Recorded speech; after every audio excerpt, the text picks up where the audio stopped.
Antes del quebrantamiento, la soberbia, y antes de la caída, la altivez de espíritu. Proverbios capítulo 16, versículo 18.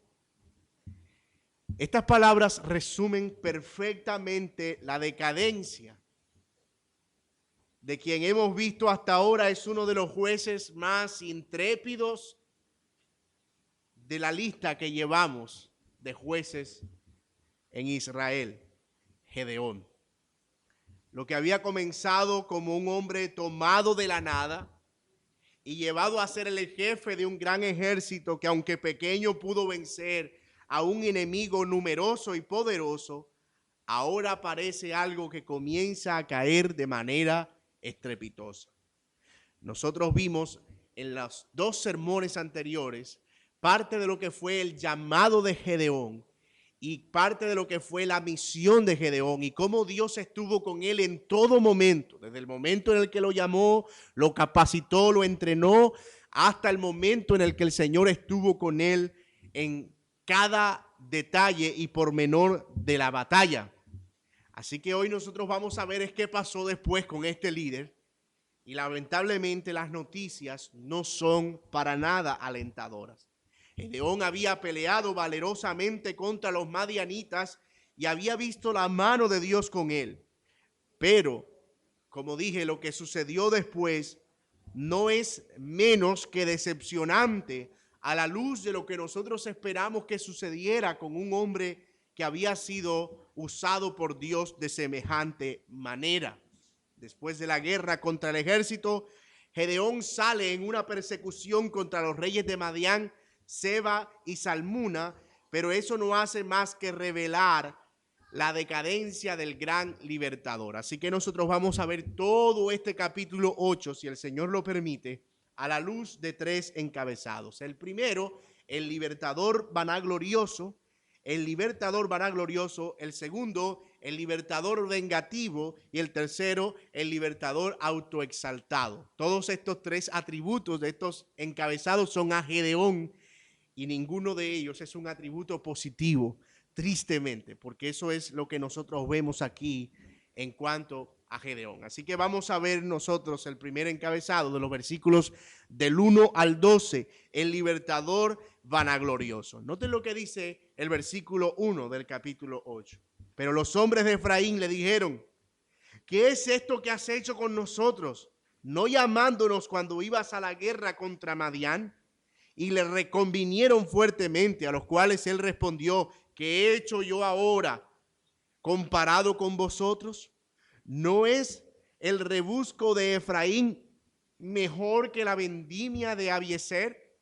Dios ha entregado en vuestra mano a Oreb y a Zeeb, príncipes de Madián. ¿Y qué he podido yo hacer comparado con vosotros? Entonces el enojo de ellos contra él se aplacó luego de que él habló estas palabras.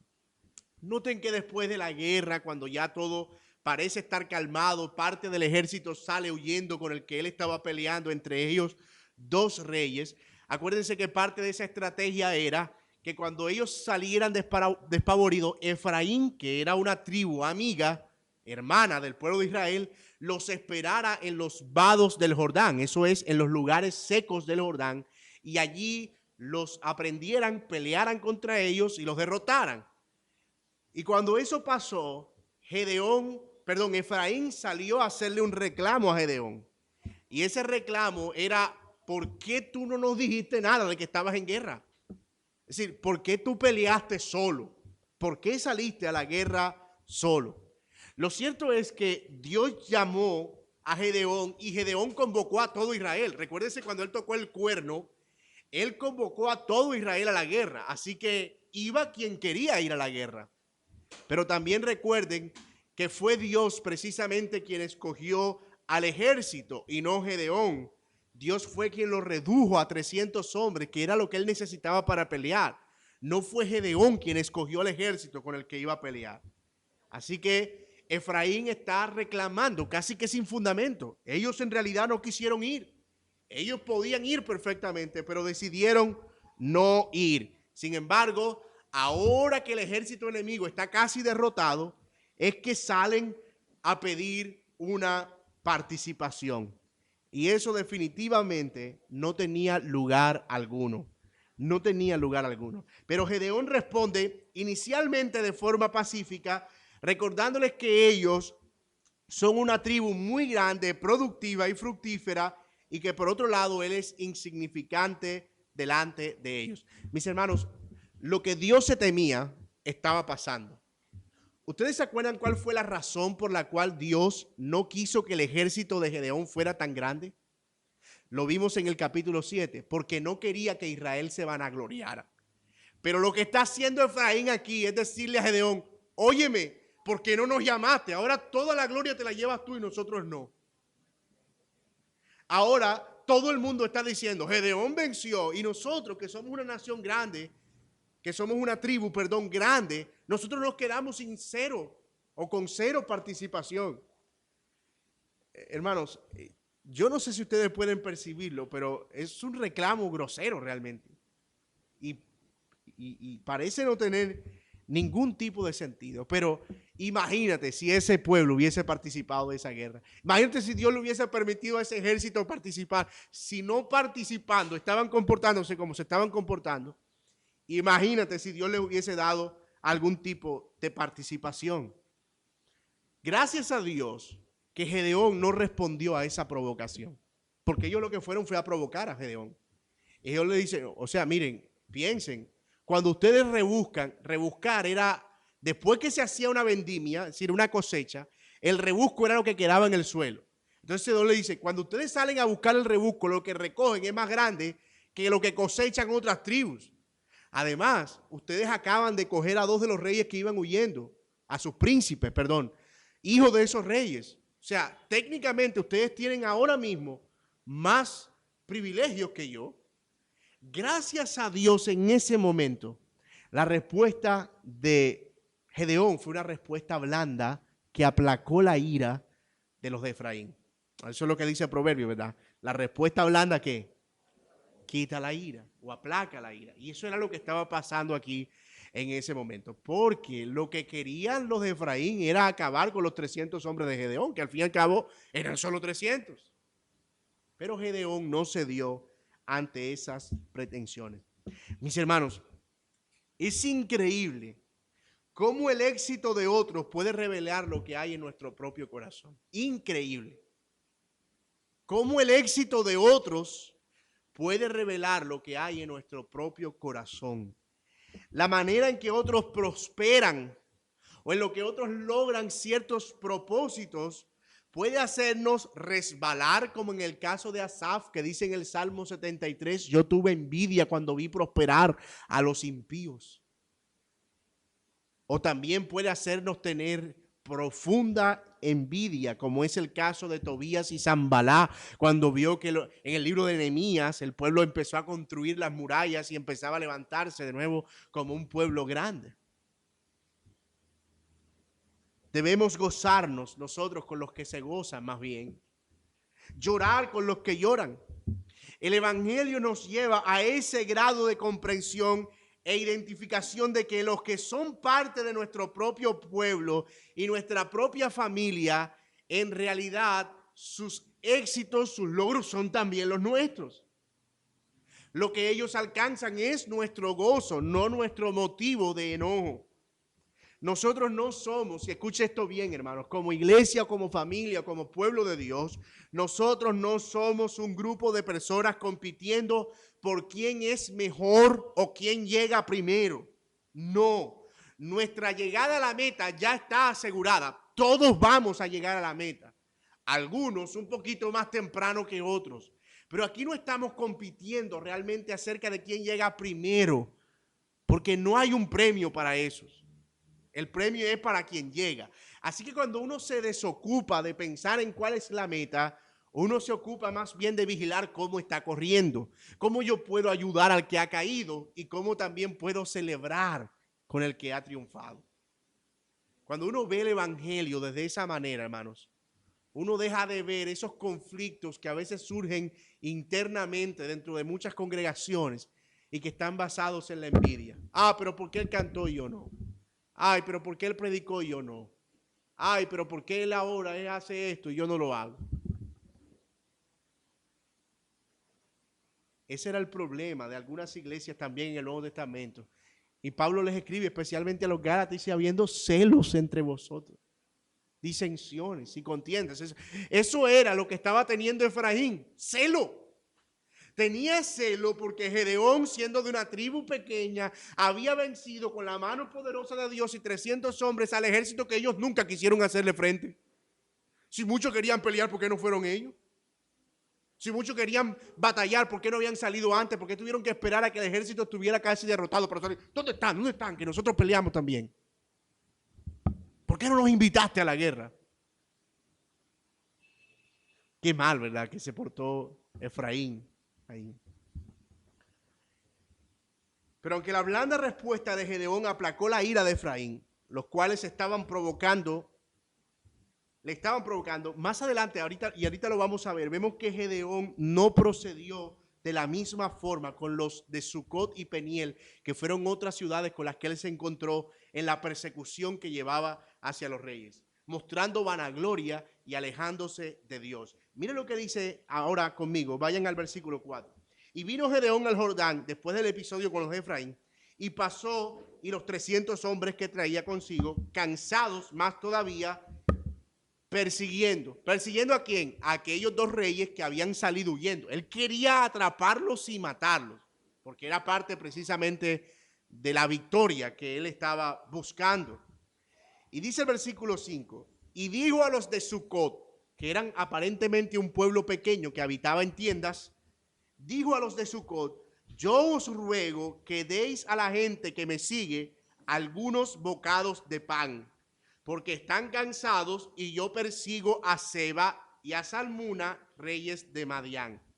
Y los principales de Sucot respondieron, ¿están ya Seba y Salmuna en tu mano para que demos pan a tu ejército? En otras palabras, ¿ya los atrapaste como para que nosotros te ayudemos? Y dice el versículo 7. Gedeón dijo, cuando Jehová haya entregado en mi mano a Seba y a Salmuna, yo trillaré vuestra carne con espinos y abrojos del desierto.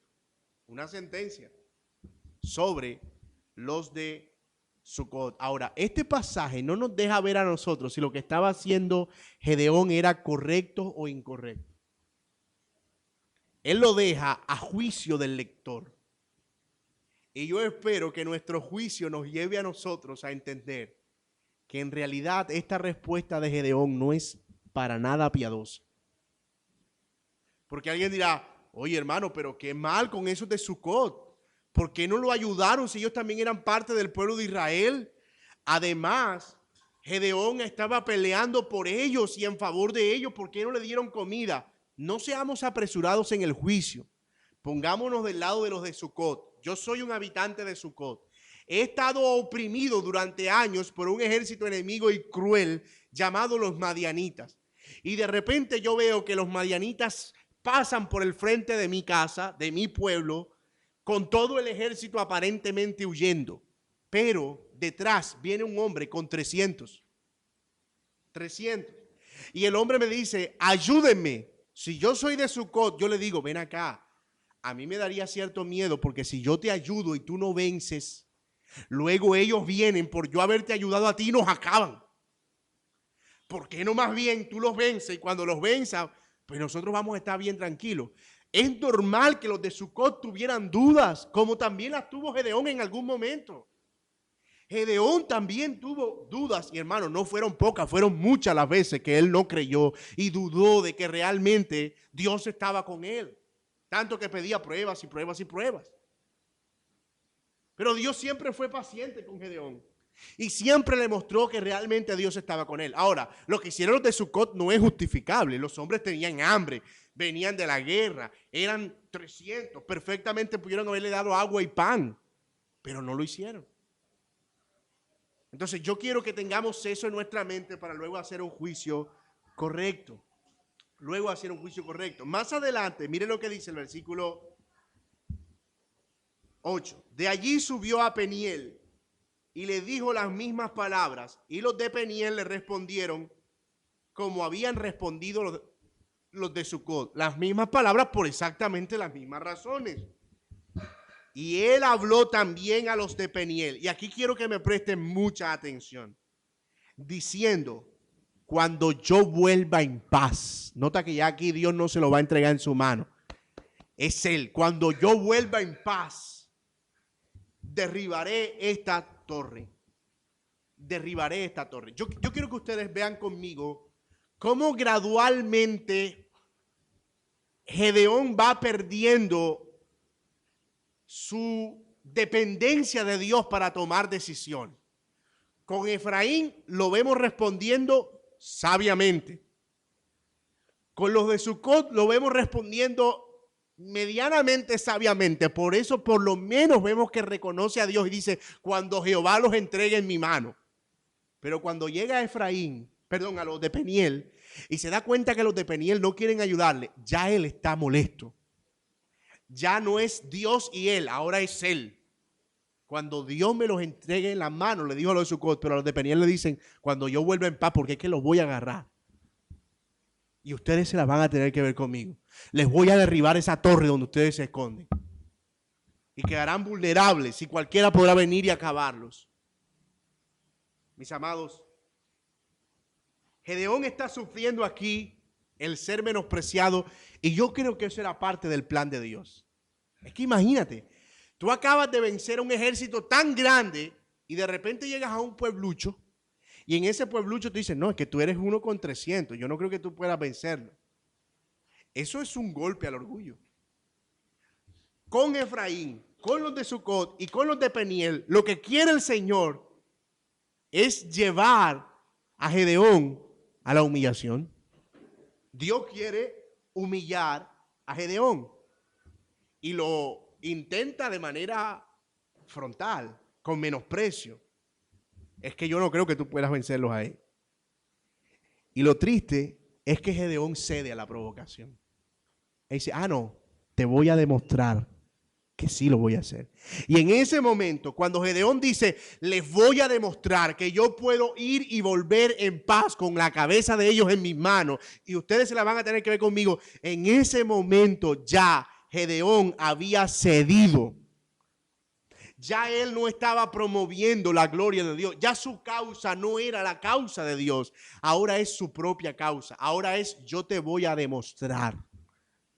Ahora él está usando a Dios para demostrar que nadie tiene que menospreciarlo a él.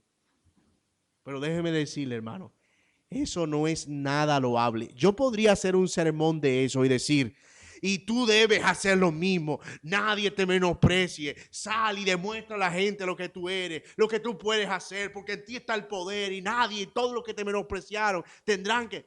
Yo podría hacer un sermón ahí, pero es que eso no es loable. Eso no es algo bueno realmente. Es más, hermano, Gedeón está diciendo algo más o menos así. En palabras entendibles. Yo les voy a demostrar que puedo lograrlo. Les voy a probar que aunque me menosprecien, yo puedo derrotar a ese enemigo. Y luego tendrán que vérselas conmigo. ¿Y sabe qué es lo peor que le pudo haber pasado a Gedeón? No fracasar en eso. Es decir, haberlo logrado. Lo peor que le pudo pasar fue haberlo logrado. Porque en el momento en el que él lo logró, entonces dijo, ¿ves? Lo logré y he demostrado que nadie me tiene que pisotear. Ya Dios no está por ahí, por ningún lado. Ahora es su propio orgullo. Ahora es su propia obra. Ahora es su propio trabajo. Ahora es lo que yo logro con mi propio esfuerzo. Y ¿sabe qué, hermano? Nosotros muchas veces somos tentados a proceder de la misma manera. Muchas veces nos encontramos con personas difíciles que tratan de, en nuestra vida, provocarnos a eso. A veces enviados por el mismo Dios. Yo he conocido personas incluso que su vida la viven en función de eso. Es que cuando yo tenía 12 años, mi tía me dijo que yo no iba a ser nadie en la vida. Y yo toda mi vida la he vivido en función de demostrarle a mi tía que yo voy a hacer algo en la vida. ¿Y cuánto tiene? 56 años. Y se lo voy a demostrar algún día. O sea, tú has perdido tu vida tratando de demostrarle a alguien qué es lo que tú eres. ¿Cómo puedes vivir motivado solamente por eso. Hermano, nosotros no podemos olvidar que nuestra vida está en las manos del Señor y que nosotros no hacemos nada sin que sea por medio de Él y por la fuerza que recibimos de Él. Alguien dijo una vez, no hay nada peor que le pueda pasar a un creyente que tener éxito en las cosas que nada tienen que ver con Dios. Porque eso es lo que va a hacer, hermano, es que su orgullo, que su ego se eleve por allá, por las alturas, y que en algún momento él diga, yo no necesito a Dios. Ese tipo de personas solamente usan a Dios para sus propios propósitos, pero no viven para la gloria de Dios. Nosotros no tenemos que demostrarle nada a nadie, porque todo lo que nosotros hacemos y lo logramos es por la gracia de Dios. Y ya Él lo demostró todo en la cruz del Calvario. Así que nosotros vivimos solo en función de su gloria. Y si hay algo, hermano, en la vida tuya, un jefe, un compañero de trabajo, un compañero de estudio, un profesor, lo que sea, que haya podido dañar tu pensamiento, llevarte al hecho por algún acto de menosprecio, de que tú ahora tienes que demostrarle quién eres tú, sácate eso hoy de la cabeza. Porque nuestra identidad no está en lo que nosotros piensan de nosotros. Nuestra identidad está en lo que Cristo hizo por nosotros. Así que nosotros no tenemos que demostrarle nada a nadie. Y si Dios en algún momento permitió que alguien nos menospreciara, bendito sea el Señor nuestro Jesucristo. El Señor Jesucristo fue más menospreciado aún que nosotros. Y dice el Señor, bienaventurados sean cuando ustedes los vituperen. Hermano, nosotros no podemos usar el éxito como un instrumento de venganza y orgullo. Aquí está, lo logré. Aquí está mi trabajo, aquí está. Y sobre todo ahora en esto de las redes sociales, ¿verdad? Que la gente está exhibiendo todo el tiempo sus logros personales, exhibe a sus hijos, exhibe sus títulos, exhibe su trabajo. Todo lo está exhibiendo como parte de sus logros personales, que quiero que la gente se dé cuenta. Todo lo que yo he alcanzado, todo lo que yo he logrado. No ha sido Dios. Sí, todo lo que Dios me ha bendecido. Sí. No, hermano. Nosotros no vivimos a expensas de nuestro propio esfuerzo. No caigamos en este pecado de Gedeón, de estar promoviendo él su propia gloria, de estar promoviendo él su propio reino, de estar promoviendo su propio imperio, de solo utilizar a Dios para alcanzar su éxito y para luego probarle a la gente que él sí puede lograr. El versículo 10 nos muestra que efectivamente lo logró. Mira lo que dice el 10. Y Seba y Salmuna estaban en Carcor, y con ellos su ejército como de 15,000 hombres. Ahora lo entendemos, ¿verdad? Es que los que pasaron por Sucot fue Seba y Salmuna y 15,000 detrás. Y luego pasó Gedeón solo con 300. Si yo soy de Sucot o de Peniel, yo hubiese tenido las mismas dudas. Ve acá, Gedeón, con mucho respeto y todo, pero si yo te ayudo y no ganas, me acaban. Perdóname, pero tengo dudas. Yo las habría tenido, yo que soy muy miedoso. Usted no, porque usted tiene una fe impresionante, pero yo hubiese tenido dudas. ¿Verdad? Y hay una tensión aquí, hermanos. La tensión es, después que Gedeón lo logre, yo sé que usted tiene la Biblia ahí en la mano y ahorita lo va a leer, pero ¿cumplirá Gedeón lo que dijo? ¿Trillará con espinos y cardos a los hermanos de Sucot, su propio pueblo? ¿Derribará Gedeón la torre de los hermanos de Peniel para dejarlos a ellos desprovistos de toda seguridad e incluso muertos muchos de ellos? ¿Lo hará Gedeón o no lo hará? ¿Reflexionará en el camino o definitivamente dará cumplimiento a su propósito? La respuesta es triste, porque Gedeón es un líder, como vemos, en decadencia. Y ahora vemos cómo él usa su éxito para su propia venganza y para sus propios planes. Y eso nos lleva a nuestro segundo encabezado, que va del versículos 13 al 21. El libertador vengativo. Ya vimos al libertador vanaglorioso, ¿verdad? Al que está usando solo a Dios para promover su propio éxito. Ahora vemos al libertador vengativo, al que está usando el éxito para vengarse de sus hermanos, entre otras cosas, porque Sucot y Peniel no eran sus enemigos. Gedeón cumplió su palabra, torturó a los de Sucot. Note lo que dice el versículo 11. Subiendo pues Gedeón por el camino de los que habitan en tiendas al oriente de Nova y de Jocbejá, atacó el campamento porque el ejército no estaba en guardia. Y huyendo Seba y Salmuna, él los siguió y prendió a los dos reyes de Madián, Seba y Salmuna, y llenó de espanto a todo el ejército. Entonces Gedeón, hijo de Joás, volvió de la batalla antes que el sol subiese y tomó a un joven de los hombres de Sucot y le preguntó y le dijo, le dio por escrito los nombres de los principales y de los ancianos de Sucot, 77 varones. Y entrando a los hombres de Sucot, dijo, he aquí Seba y Salmuna, acerca de los cuales me saheriste diciendo, o me provocaron diciendo, ¿están ya en tu mano Seba y Salmuna para que demos nosotros pan a tus hombres cansados? Pues aquí está, les probé que sí pude hacerlo. Y tomó a los ancianos de la ciudad y espinos y abrojos del desierto, o sea, plantas con unas púas enormes, y con ella castigó a los de Sucot. Los metió en un trillo y con esos espinos y esos cardos los trilló. Y luego fue a Peniel y derribó la torre y mató a los de la ciudad. ¿Qué le está pasando a este tipo? Cogió a todos los de la ciudad y los mató. Y derribó su torre.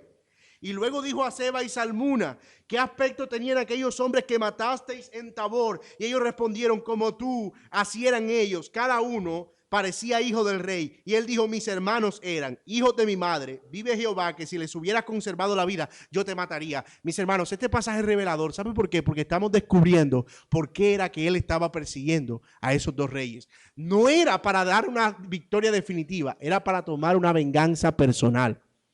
Porque esos dos reyes, en algún momento de la historia, cuando él no era nadie, mataron a sus hermanos.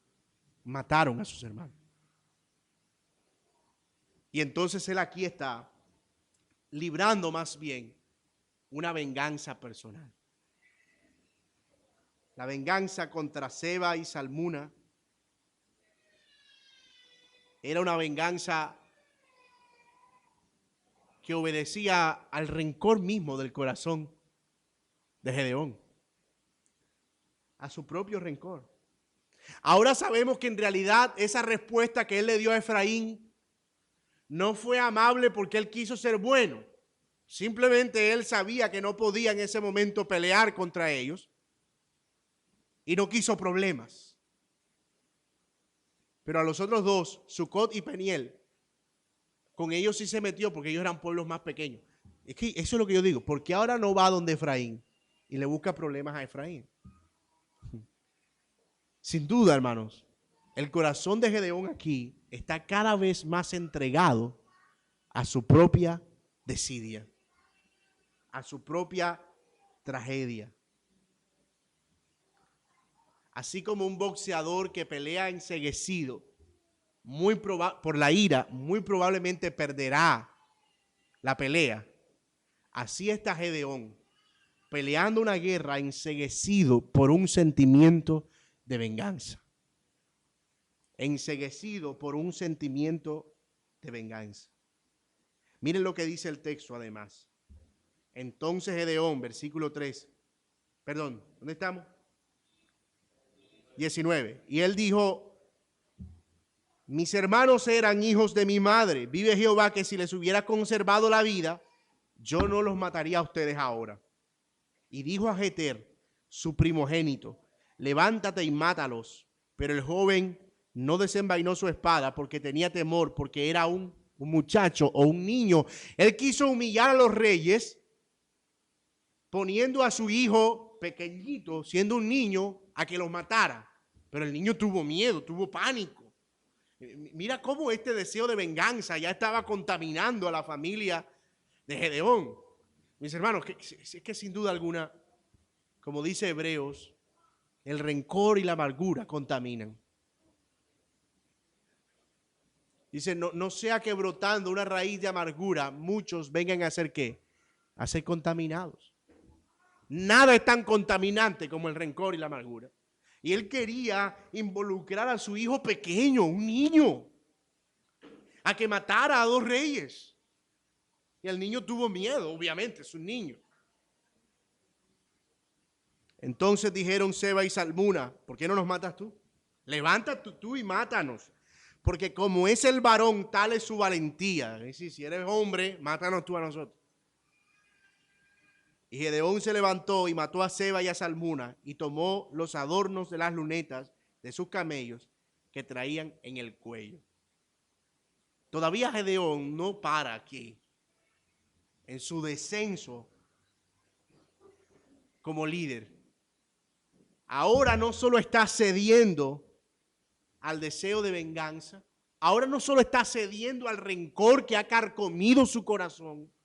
Y si ustedes se dan cuenta, hermano, ya Dios no es mencionado por ahí en ninguna parte. Dios no aparece por ahí. Es como si Gedeón fuera en caída libre. Y cada cosa, y cada decisión, y cada acción es cada vez peor, y cada vez más profunda, y cada vez más profunda. Y lo que vemos ahora es bien interesante porque Gedeón ya ahora está presentando y mostrando un interés por la riqueza que, según lo que nosotros conocíamos de Gedeón, no lo tenía antes. Mató a los reyes y tomó las lunas de los camellos, que eran unas especies de lunetas de oro. Algunos creen que estos hombres de Madián son los precursores de la Palestina, que luego se convirtió en musulmán, quienes usan de hecho la luna como uno de sus símbolos. Esas lunetas que se ponían en los camellos eran generalmente unas láminas de oro en forma de luna. Estamos hablando de 15,000 hombres, multiplícalo por 2 lunetas. Estamos hablando de mucho oro, de mucho oro. Así que él empieza a tomar ahora y a mostrar un interés por las riquezas que él no tenía realmente, o por lo menos no habíamos visto. Y eso nos lleva a nuestro tercer y último encabezado en esta descripción de la decadencia que estamos haciendo de este líder que parecía tan prominente, el líder o el libertador, perdón, autoexaltado, del 22 al 35. El libertador autoexaltado. Mira lo que dice el versículo 22.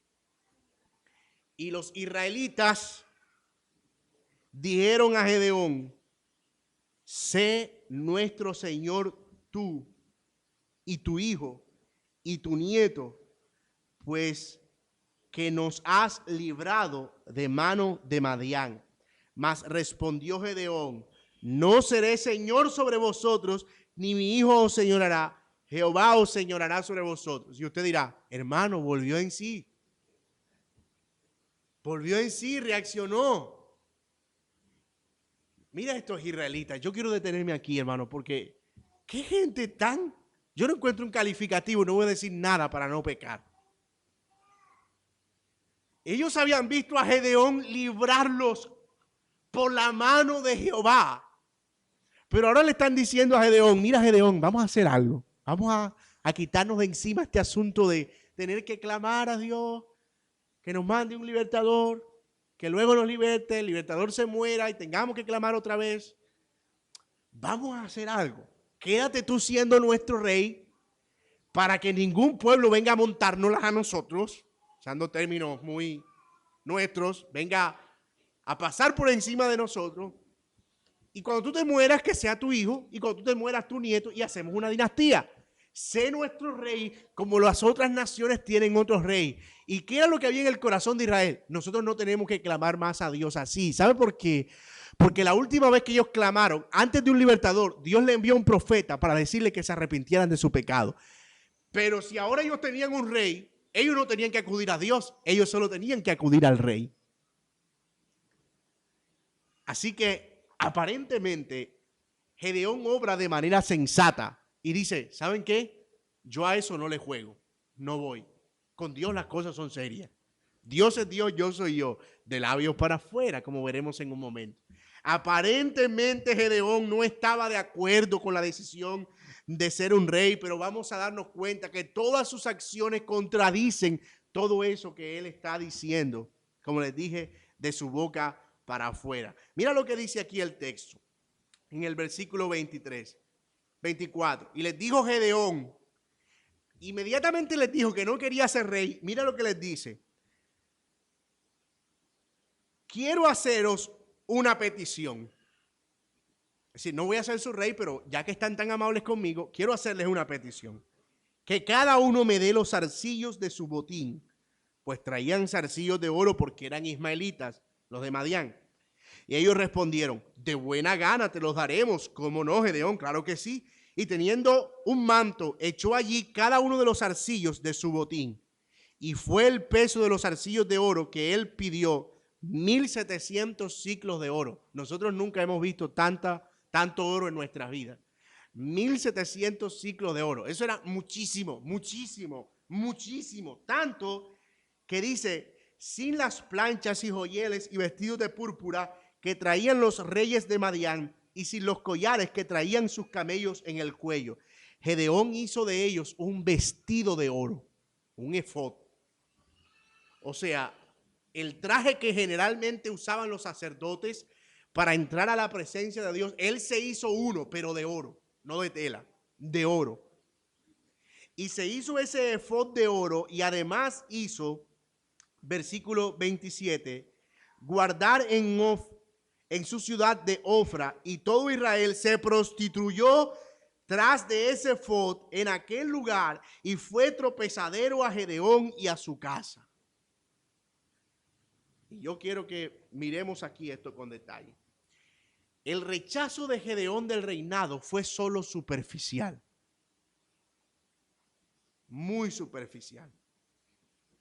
Porque aunque él rechazó la oferta, lo hizo solo en apariencia, porque él empezó a asumir la vida de un rey. O sea, la vida que él tenía, pidió el oro y la riqueza para tener la riqueza de un rey. Pidió los vestidos de un rey. Estableció en su capital un culto como lo haría un rey. Así que Gedeón está actuando como si él fuera un rey. Y esto nos muestra, hermano, que aunque intelectualmente él sabía que era incorrecto que él fuera rey de Israel, porque solo Dios tenía que ser rey de Israel, su corazón le decía otra cosa y de hecho hacía otra cosa. Eso nos muestra que es verdad que alguien puede pensar algo, pero hacer otra cosa totalmente diferente. Alguien puede tener el entendimiento correcto de ciertas verdades, pero vivir contrario a ellas.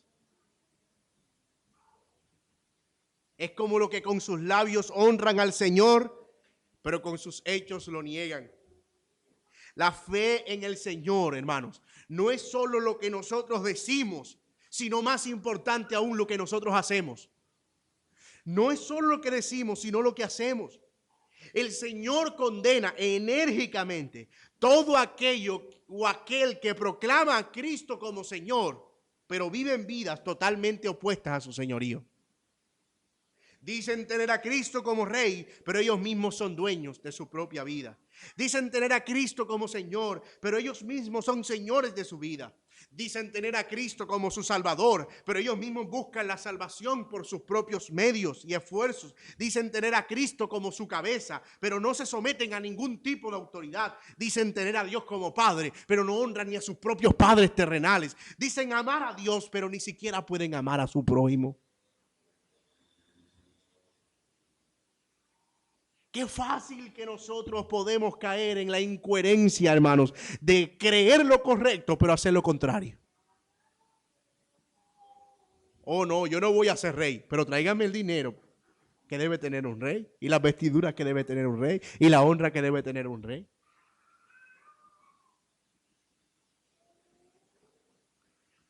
Pero hermanos, aunque Gedeón quería vivir como rey, lo cual, entre otras cosas, no era malo en sí, porque Dios no había prohibido que Israel tuviera un rey. De hecho, Dios dio unas normas para cuando Israel tuviera un rey. Y mira que Gedeón estaba haciendo totalmente lo contrario. Deuteronomio 17:6 dice, hablando de cuando Israel tuviera un rey, mira lo que dice. Él no aumentará para sí sus caballos, ni hará volver el pueblo a Egipto con el fin de aumentar caballos, porque Jehová os ha dicho, no volváis nunca para ese camino, ni tomará para sí muchas mujeres, porque para que su corazón no se desvíe. Oye esto, cuando Israel tenga un rey, Dios había dicho en Deuteronomio, no tomará ni plata ni oro o amontonará para sí en abundancia. Y cuando se siente sobre el trono de su reino, entonces se escribirá para sí en un libro una copia de esta ley del original que está al cuidado de los sacerdotes y levitas. En otras palabras, no va a usurpar el lugar de los sacerdotes y levitas, sino que por el contrario va a favorecer que ellos hagan su trabajo.